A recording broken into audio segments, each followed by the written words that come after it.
What up, YouTube? So if you're trying to do a long cook in your smoker for say 8 to 12 hours or longer, and you're trying to control your heat over that period of time, you pretty much want to use the minion method or the snake method. This video I'll show you how I do my snake method, and hopefully it helps you out if you're starting out.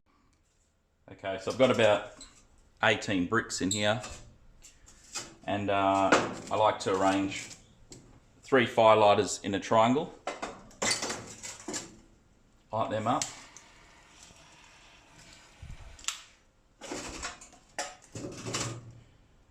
And that'll get your charcoal or your heat beads going.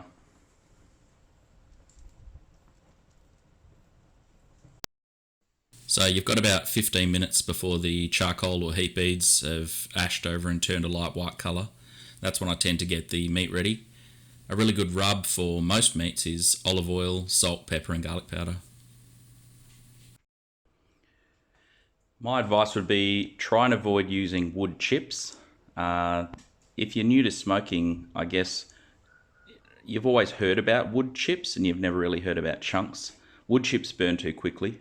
What the optimum sized wood is sort of like this size, sort of, you know, hold it in the palm of your hand sized chunks, and you can buy them bagged like this, or you can buy them in larger size like this and then you break them up yourself. You can use just about any type of wood. There is some that you should avoid, but look that up for yourself. This is hickory, which is my favourite.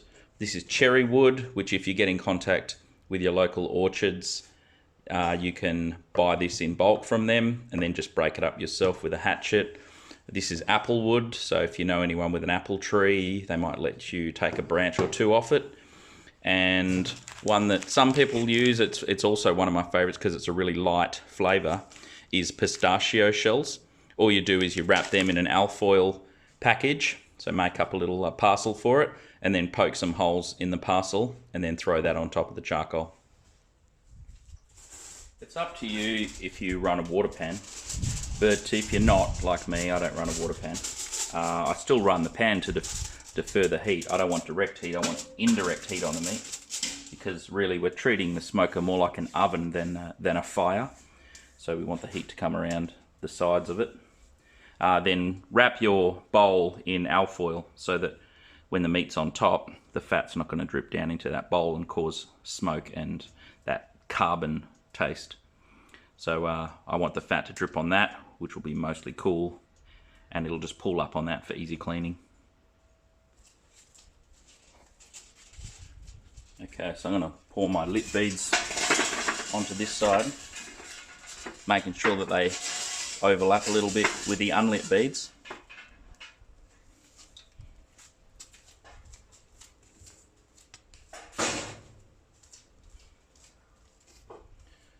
And then just use your tongs or a poker to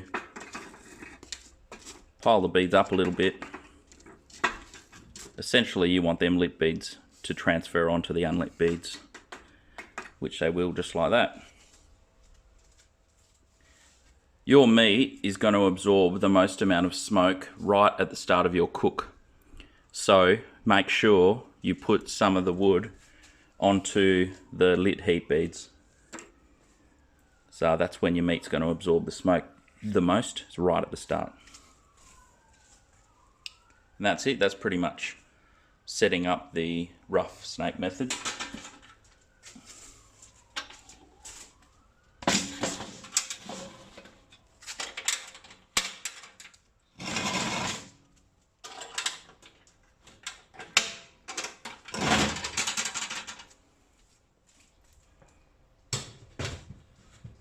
Then just pop that lid on and let it get up to temperature.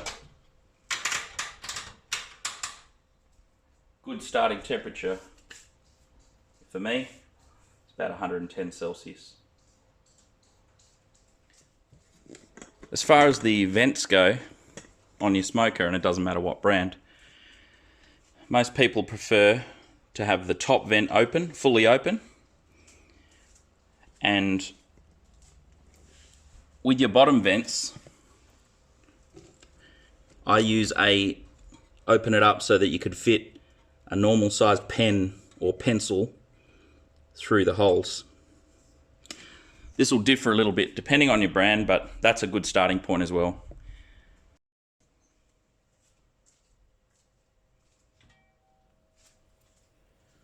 I'm just doing a pork knuckle today, so just throw that on there, right in the middle. That's it.